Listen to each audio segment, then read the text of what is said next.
Alright, here we go, y'all. Shit is finally heating the fuck up on the Atlas. I personally liked all the first chapters too, but if you're in it for just the, war stuff and shit going wrong, war's happening and shit's going wrong. And also this chapter contains, probably one of my favorite soul scenes. Not a 30 diamond scene, but just him. Although I think diamonds are involved, but you'll see. Chapter 12, Last of the Assassins. Now playing as Eos, half an hour earlier. As you fly your martial fighter out of the Atlas, the sight of the enemy armada greets you, red lights glowing like eerie eyes in the darkness of space. All this for a single senator? You hear Zekei gasp through the comms as he flies alongside you. There's so many of them. We better hurry before they notice us. Gary just sent me a message saying the enemy has started to board the Atlas. How are we gonna do this? Start off with the defensive maneuver. If we flank the rear of the Atlas, we'll cut off their route into the ship. Copy that. Altering course to cover the docking bay. You and Zekei zoom around the Atlas, blocking the docking port from the remainder of the enemy ships. As one of the ships attempts to avoid your blockade, you fire your lasers and it erupts in a giant fireball. One down, you took out an enemy ship. That should slow him down. The hostile ships close in on your position and let loose a hail of laser fire. Find cover! You try to dodge, but there's too many. A stray laser strikes the bottom of your ship. That'll leave a mark. The hostile ships swarm together, forming a hexagonal design as they flock toward you as one. A red light flares at the nose of each ship, and crimson energy begins to arc between them. I've never seen anything like that before.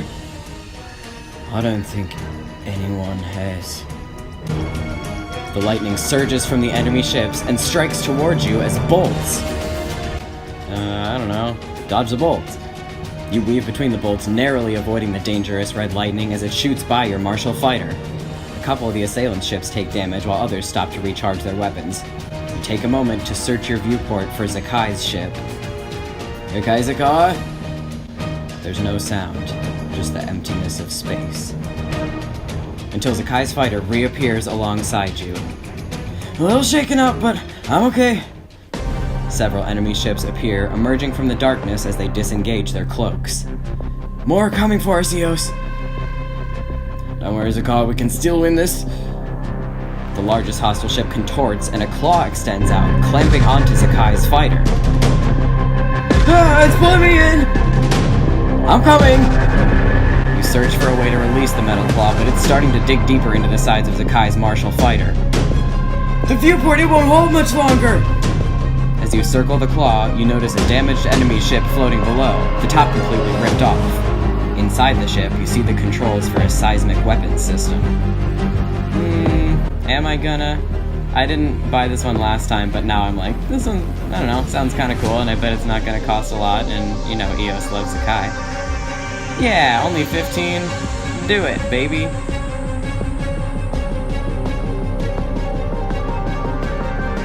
want to plan, Zekei, just hold tight. You swoop down to the disabled enemy ship and slip the nose of your fighter inside to take over the seismic weapon system controls. Once the connection has been established, you program the system to launch a seismic charge directly at the ship holding Zekei captive. Let's hope this works. Zekei's voice crackles through the comms. Hurry, it's tightening its grasp! Deploying charge now. The seismic charge launches into space, then erupts outward in a thin line, tearing the enemy ship in half. Zekei? Still with me? The comm crackles for a moment, then you hear a burst of static. I'm fine. You hear him release a deep breath. My ship was safe from the blast. Gave me a real scare for a moment there. Don't think I've ever managed that before. Don't do that again. He laughs warmly. I'll try not to. Right, I've got one more thing to take care of. You deploy several more seismic charges and watch as the glistening emerald discs expand, ripping through the remainder of the hostile armada. Goes the rest of their fleet. You did the impossible. Together, you fly back toward the hangar bay, then park your ships inside. As you climb down from your fighter, you find Zekei waiting for you. Thank you, Eos. You saved my life. There's a tightness in your chest you didn't notice before. I really thought I lost you for a second back there. I'm not going anywhere. My whole life, you've been by my side. No matter what I did, you've always been there for me. Even when it cost you everything. Zekei, I never realized how much I needed you with me every step of the way. Zekei lets out a shaky breath as you step closer to him. Hughes. Oh, come on now. This is obviously what this is. You pull Zekei toward you, gripping his collar as you press your lips to his. Ooh, he got there before Carrie did. He returns your kiss shyly at first, his warm lips exploring the smooth surface of your own. Then he surrenders to your touch, inching your mouth open and pressing his palms against the muscles of your chest. Zekei breaks away, leaning his forehead against yours. Oh, come on now. Sorry, but this moment, comma, here with you, ... is an awfully specific phrase to give to two completely different allies with different personalities within the same book. Sorry, that was distractingly similar. Like, that's not that common of a phrase. Anyway, I don't know. It does work for this context, and Zekei having wanted to be with Eos for a long time. Anyway. Sorry, it took me a while to catch up. I feel like they mutually had crushes on each other for a long time, but since Eos is the older brother, he's like, that's Carrie's friend, and I'm too, whatever. And then, but also Zekei feels the same way, where he's like, that's Carrie's older brother, so he's too cool for me, and we could never. But they both secretly hella want each other. But what the hell am I gonna do now about the fact that Zekei is now the one that hasn't told Carrie about this? Uh-oh. I would have waited forever for you. As you tug him to you once more, you feel the heat of his cyber lines as their glow brightens. The light from your blue and purple lines mingles, illuminating you and Zekei in a pulsing halo as the kiss deepens.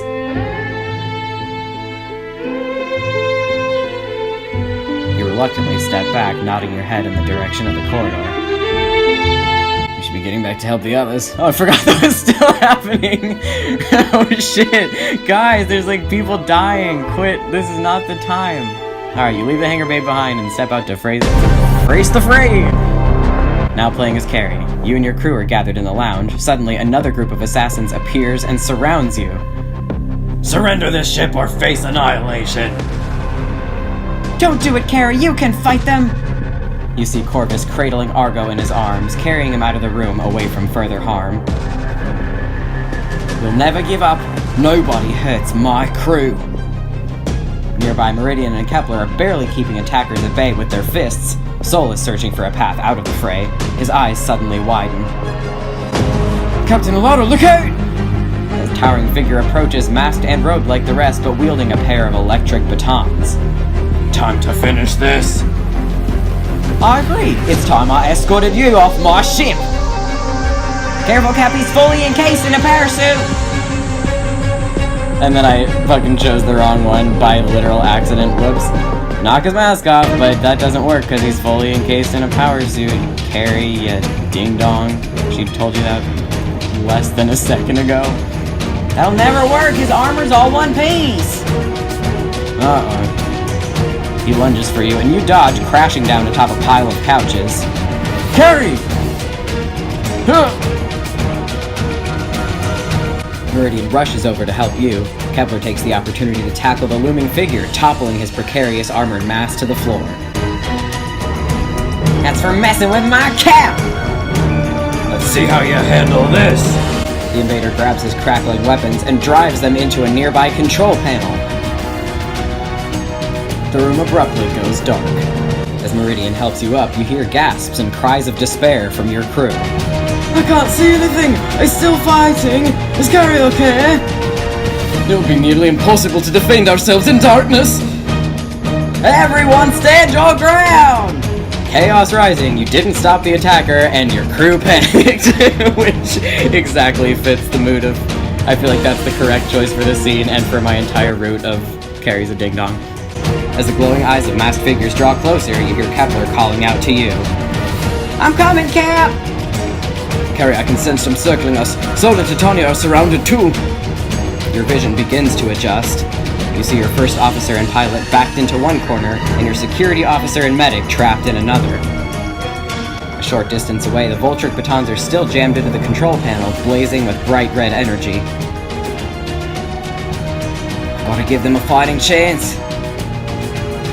Oh, I never paid for this one before, so now this is my first time deciding, because you get to decide to either give them to Kepler and Meridian or to Sol and Titania, which... I don't know, I love all four babies. Rough choice on me, choices. I think I ended up going with, because Kepler and Meridian are like, they already know how to fight, whereas Sol and Titania, I mean, Titania could probably handle herself, but, well, you'll see, you'll see exactly how well Sol does with these. You yank the glowing batons out of the panel. Got it! Thank you, Captain Elara. They use the batons to make a path, rushing over to you and taking up defensive stances. Let's show them that even a luxury transport crew knows how to fight. Captain, they've got Kepler and Meridian cornered. Through the dim lighting, you see several figures backing Meridian and Kepler against a decorative partition. Surrender! Make this easy on yourselves! Not on your life! One of the masked figures begins slashing the makeshift wall with a scythe. Meridian narrowly sidesteps the curved blade. These are no ordinary mercenaries. Create a distraction for us and we'll do the rest, Captain. Titania smiles slyly. Knock down the partition. Leave it to me. Stalk over and shove the lightweight partition, sending it sliding over Kepler and Meridian and onto the invaders. Ah! The invaders around Kepler and Meridian recoil from the distraction. Now! Titania fights with acrobatic grace, bashing a robed figure in the gut and catching another in the shoulder. Sol swings his baton wildly, hitting nothing. The remaining invader watches with amusement. How about you? Titania finally grabs Sol's baton, jabs it into the invader's side, and then tosses it back as the figure slumps to the ground. You can thank me later. Normally, I specialize in diplomatic solutions. Kepler, Meridian, check on the rest of the crew. We'll handle this. They hurry away. Heavy footsteps shake the floor as the heavily armored invader advances on you. Oh my god, I love that they made it so that Sol can't fucking fight for shit. Your fave could never. Your ally could never. I can see your lines glowing, Cyber. I look forward to taking them from you. You don't scare us, you big nasty lug. I could take him if you'd like. Our pre-warriors are trained to be able to bring down jungle titans single-handedly. It's also how we prove ourselves worthy of desired companions. No need for violence. Even without power, I can activate the lounge's cleaning protocol. And dispatch our unwanted guest with efficiency and style. Oh, here's my favorite, bitch. Tell you what, you do the honors, Sol. You will not be disappointed, Captain Elara.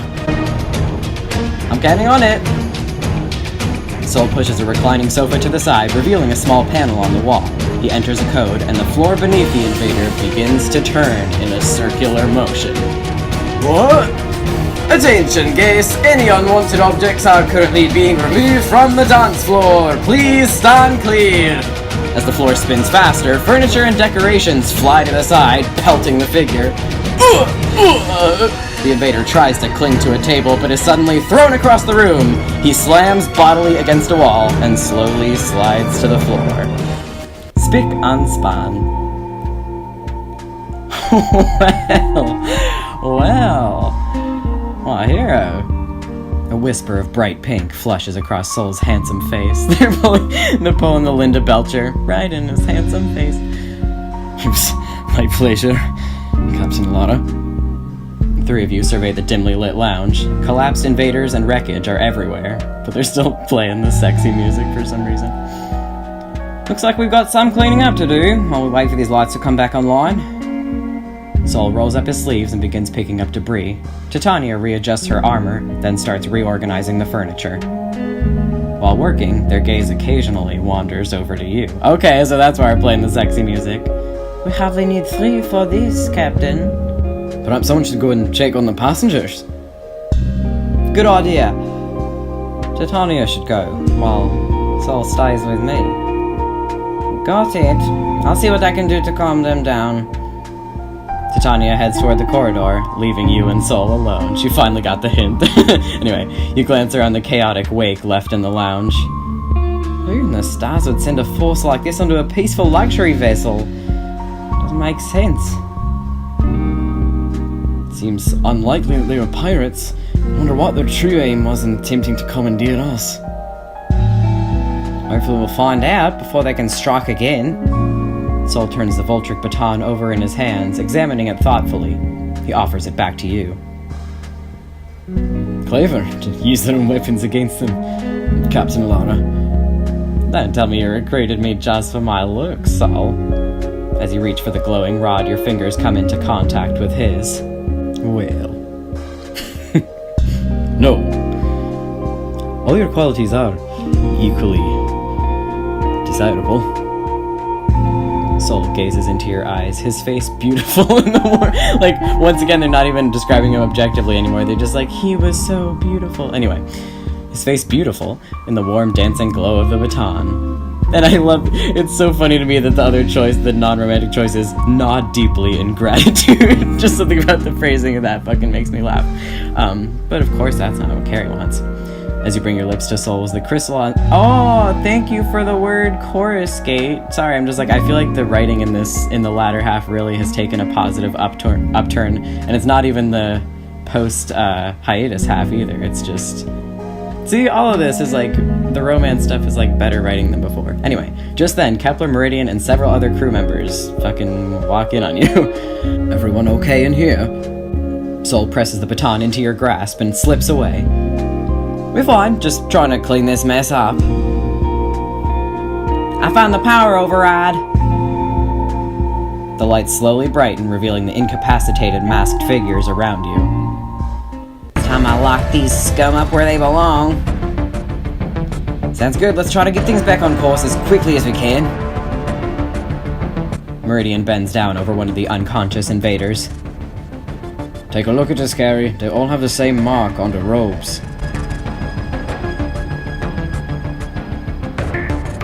I've never seen anything like that. Whatever it is, I have a feeling it's a lot bigger than what happened here.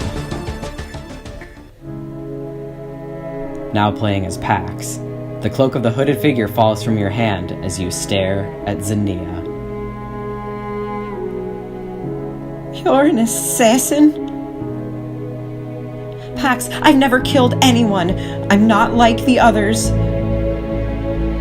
But how could you do this? You've been lying to me this whole time?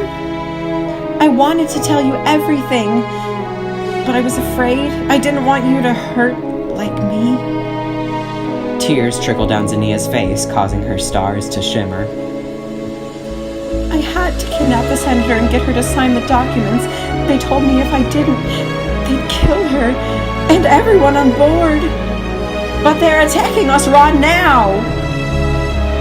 It's all my fault. I took too long to make a move, only to screw up. They're punishing me for not giving them what they wanted sooner. I tried. I really did, but they don't care about that. Now I've failed everyone. Who are you talking about, Zania? Who made you do this? They took me away from my home world, told me that the Thol were wrong, that I wasn't a bad omen. Zania looks out the viewport, avoiding your eyes. But I did this. I brought destruction upon the Atlas. I'm everything the Thol said I was. Silent tears gush down her cheeks as she whispers, A curse to all I touch. Zania, you were trying to protect us. You thought they'd kill us if we didn't do what they said. I can't blame you for being put in that position. Pax, you're the only one who's ever cared about me.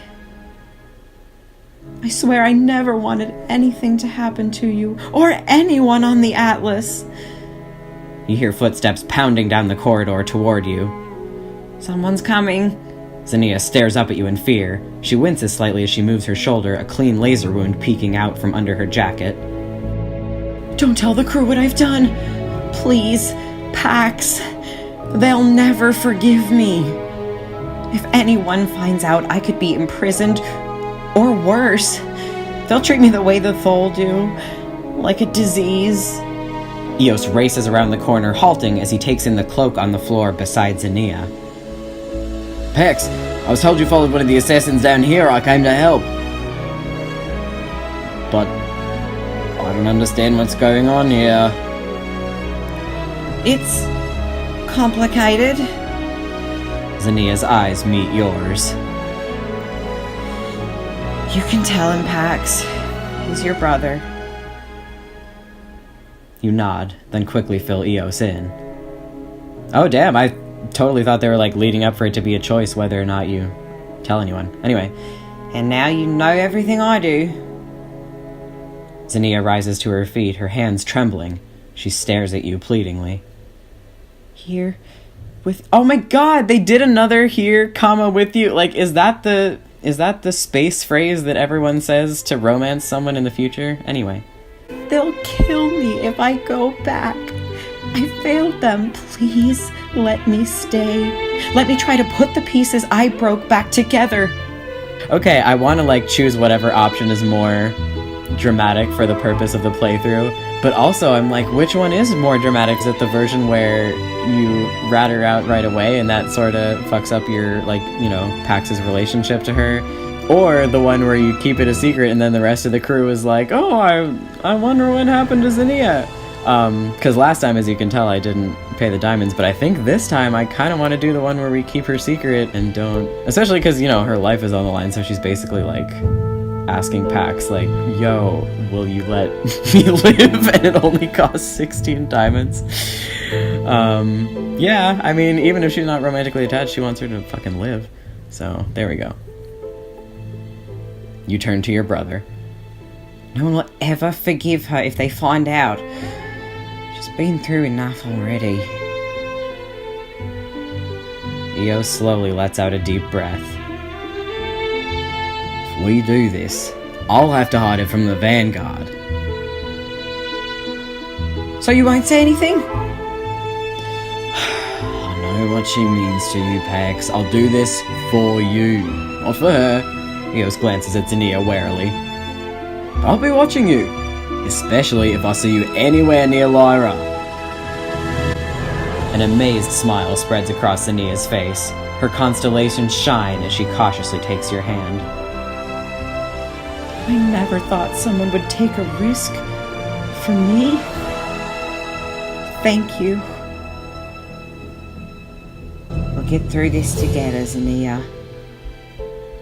As you lean down to pick up the discarded cloak, something falls out and clatters to the ground. You pick it up, turning the metal object in your hand.